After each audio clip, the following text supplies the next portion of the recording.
हम लोग पिछले एक दो वीडियोस से जो हम लोगों ने टॉपिक किया था वो था स्टार्ट किया था नॉन वर्बल कम्युनिकेशन, यानी कि communication without words. It is a study of body language and what message our body language conveys without using words. और ये बहुत ही अहम है हमारे पर्सनैलिटी जजमेंट में। और मैक्सिमम टाइम्स हम लोगों की इंटरव्यूज़ में हमारी वर्बल कम्युनिकेशन से ज़्यादा हमारी नॉन वर्बल कम्युनिकेशन के थ्रू हम लोगों को एनालाइज या जज किया जाता है। और इसमें हम लोगों ने अभी तक दो पार्ट्स कर लिए हैं, एक है प्रॉक्सिमिक्स और एक है किनेक्सिक्स। तो प्रॉक्सिमिक्स में हम लोगों ने किया कि स्पेस के थ्रू हम लोग कैसे जो है वो जजमेंट करते हैं। जैसे स्पेस में सबसे पहले हम लोगों ने 4 टाइप की थी। एक थी इंटीमेट में जो होगा वो कॉन्फिडेंशियल होगी, यानी कि जिन लोगों से हम लोग बहुत ज़्यादा क्लोज हैं उनके साथ हम लोग इंटीमेट डिस्टेंस शेयर करेंगे 6 to 18 इंचज़। उसके बाद था पर्सनल वो था जहाँ पे हमारे अच्छे रिश्ते हैं, क्लोज से थोड़े से कम है, उन लोगों के साथ जो हमारा डिस्टेंस होगा वो ज़्यादातर 1.5 to 4 फीट होगा। फिर आ जाएगा हमारा सोशल, जो सामाजिक लोग हैं जिनसे हम लोग डेली मिलते हैं, उनसे हमारा डिस्टेंस होगा 4 to 12 फीट। और बाकी पब्लिक जितना और डिस्टेंस ज़्यादा होता चला जाएगा, दैट इज़ हमारा वो वाला हिस्सा जो है वो हमारा हो जाएगा पब्लिक के लिए। यानी कि जिससे जितना हम लोग क्लोज होंगे उतना जिससे जितना डिस्टेंस हमारा कम होगा उतना क्लोज हमारी उसके साथ रिलेशन होगी। जिससे जितना डिस्टेंस दूर होगा उससे उतना हमारा जो रिश्ता है वो अटैचमेंट जो है वो उतनी कम होगी।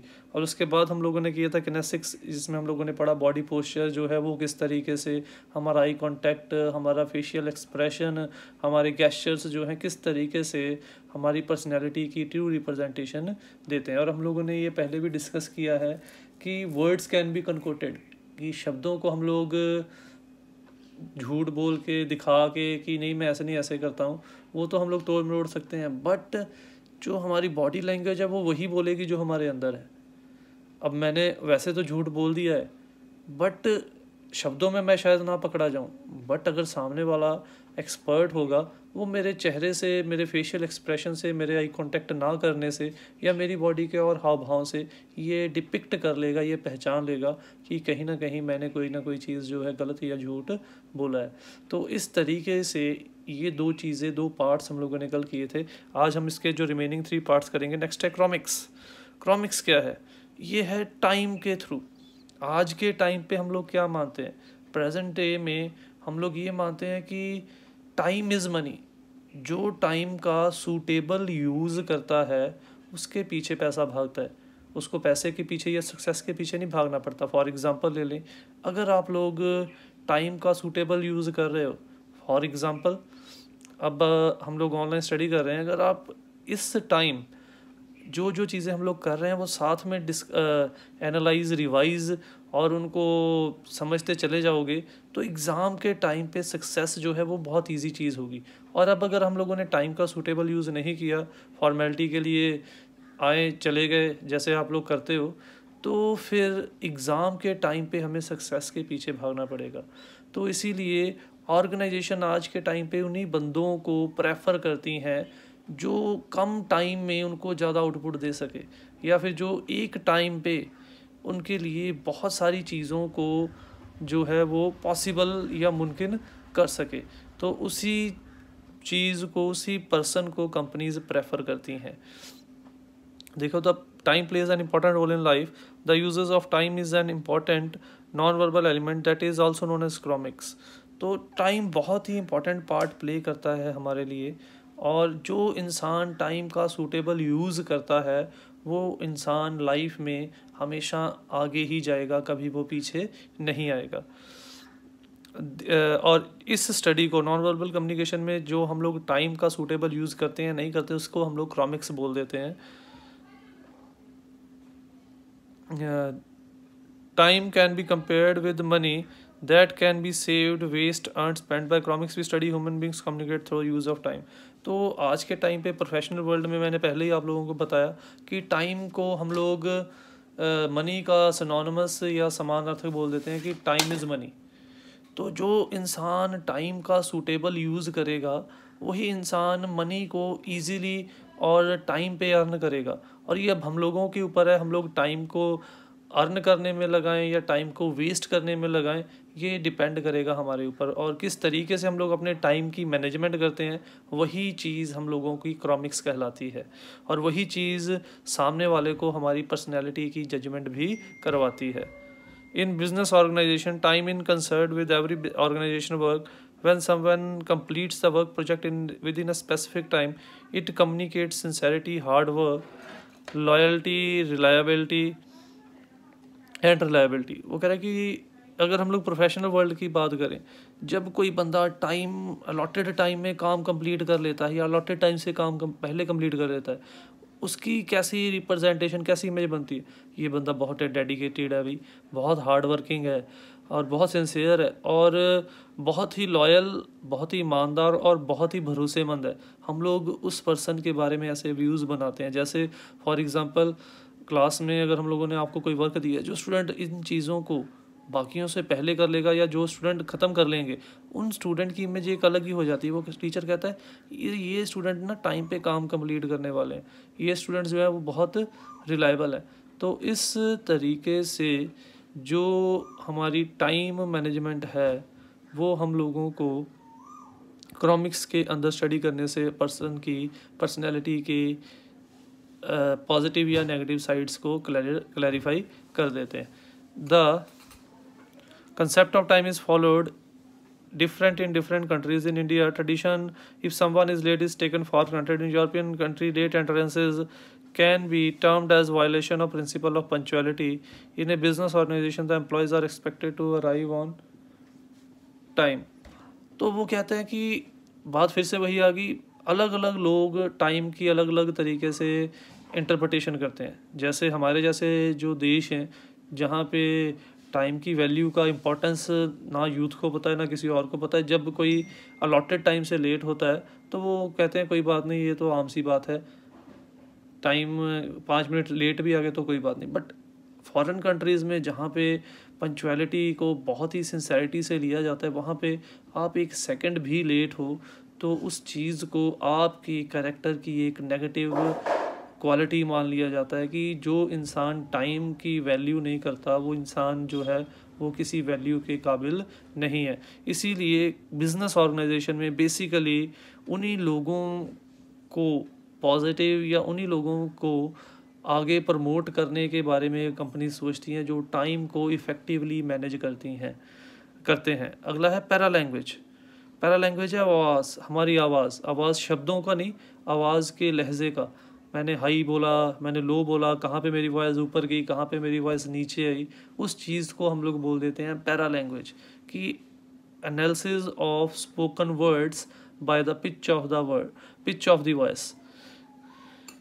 Para language study of voice, there is a difference between you say and what you say. वो कह रहा है कि आपके कहने और आपके बोलने में बड़ा फ़र्क है। वो कैसे? कई बार मैं बोल कुछ रहा हूँ बट मेरी टोन कुछ और कन्वे कर रही है। कई बार हम लोग किसी स्टूडेंट को खड़ा करते हैं, उसकी तारीफ़ कर देते हैं, वहाँ पे जबकि वो स्टूडेंट ने आंसर भी नहीं किया, वो स्टूडेंट सिंसियर भी नहीं है, फिर भी तारीफ़ कर दी।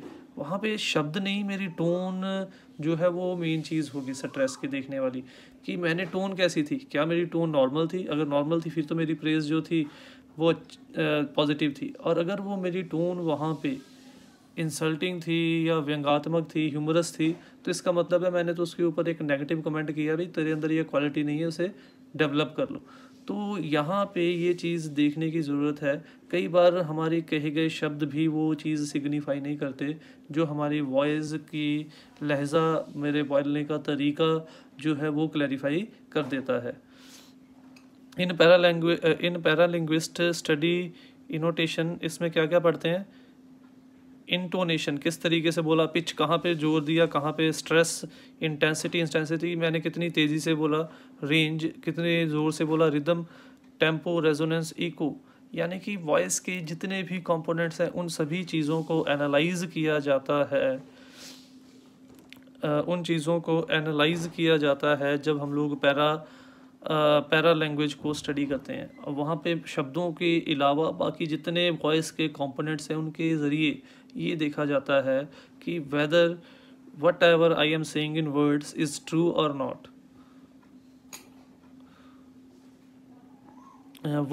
vocal characteristics help us to make judgment about the personality of another person. Artefacts होते हैं कुछ सिंबल्स, कुछ धार्मिक चिन्ह हो सकते हैं, उसमें हमारे कपड़े पहनने का तरीका हो सकता है, इसमें रीति रिवाज हो सकते हैं। जैसे हम लोग देखते हैं कि किसी के कपड़े के पहनने के तरीके से हम लोग जज कर लेते हैं कि ये बंदा इस रिलीजन को होगा, या किसी के किसी के उसने कुछ रिलीजियस सिंबल्स पहने हुए हम लोग ये डिसाइड कर लेते हैं ये बंदा किस रिलीजन को बिलोंग करता है। तो आर्टिफैक्ट्स वो सिंबल्स हैं जिनके थ्रू हम लोग बिना किसी कम्युनिकेशन के भी ये जान लेते हैं उस पर्सन की पर्सनैलिटी के बारे में। For example, artifacts refer to the object language that can either intentional or non intentional show material things. ये जानबूझ के भी हो सकता है और अचनचेत भी हो सकता है। जब हम लोग किसी ऐसी चीज़ को अपने डे टू डे लाइफ में शामिल कर लें जो चीज़ हमारी क्वालिटी का, हमारे रिलीजन का, हमारे कास्ट का, हमारे वर्ग को रिप्रेजेंट करना शुरू कर दे।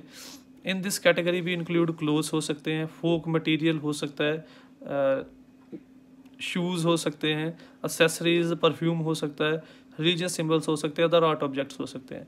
जैसे हम लोगों को पता चल जाता है कि जहाँ पे वाइट ड्रेस में मैरिज हो रही है दैट इज़ क्रिश्चियन मैरिज, जहाँ पे हम लोग देखते हैं साड़ी बांध के हो रही है वो हिंदू मैरिज। तो ये सारी की सारी चीज़ें जो हैं ये आर्टिफैक्ट्स हैं जो हम लोगों को particular way of talking, way of wearing clothes, shoes या और ऐसी एसेसरीज़ के ज़रिए पर्सन की पर्सनैलिटी के बारे में काफ़ी कुछ अंदाज़ा दे देती हैं। These things highlights one's cultural, ये क्या क्या दिखाती हैं, ये कल्चरल कि इसका कल्चर कैसा है, बैकग्राउंड। दूसरा इकोनॉमिक्स, इसकी आर्थिक कंडीशन कैसी, कपड़े महंगे पहने इट मीन्स उसकी इकोनॉमिक कंडीशन साउंड है। अगर ज़्यादा महंगे नहीं है, मिडल है, तो इसका मतलब उसकी इकोनॉमिक कंडीशन जो है वो सो है। और उसके बाद सोशल बैकग्राउंड, सामाजिक बैकग्राउंड कैसी है। It is very famous that by looking at someone's cloth and shoes we can cross standard of living. जैसे कि एक कहावत भी बनी है, किसी के कपड़े और जूतों के ज़रिए हम लोग उसके रहने सहने का तरीका जज कर लेते हैं। तो ये आर्टिफैक्ट्स ही हैं जिसके थ्रू हम लोग उन चीज़ों के ज़रिए सामने वाले की पर्सनैलिटी को एनालाइज कर लेते हैं। तो आज हम लोगों ने 3 चीज़ें की है। क्रॉमिक्स, जहाँ पे टाइम के अकॉर्डिंगली जो बंदा ज़्यादा टाइम को बेटर तरीके से यूज़ करता है उसको हम लोग रिलायबल और एक बेटर इमेज होती है उसकी उस ऑर्गेनाइजेशन के अंदर। दूसरा था हमारा पैरा लैंग्वेज, वॉइस की पिच, वॉइस की इको, वॉइस का स्ट्रेस कहाँ पे ज़्यादा दिया, वॉइस के वोकल कंपोनेंट्स को एनालाइज करके पर्सन के कहे गए शब्दों का एनालिसिस करना। आर्टिफैक्ट्स जो कि रिलीजियस हो सकते हैं, सोशल हो सकते हैं, ऐसी चीज़ें जो हमारी ड्रेसिंग में हमारे कल्चर का हिस्सा हों और जिसे हमें पहनने के बाद हमारे कल्चर का, हमारे सोशल बैकग्राउंड का, हमारे लिविंग स्टैंडर्ड का जो अंदाज़ा है सामने वाले को हो जाता है। That's all for today, thank you, but do not forget to like, subscribe, share and comment.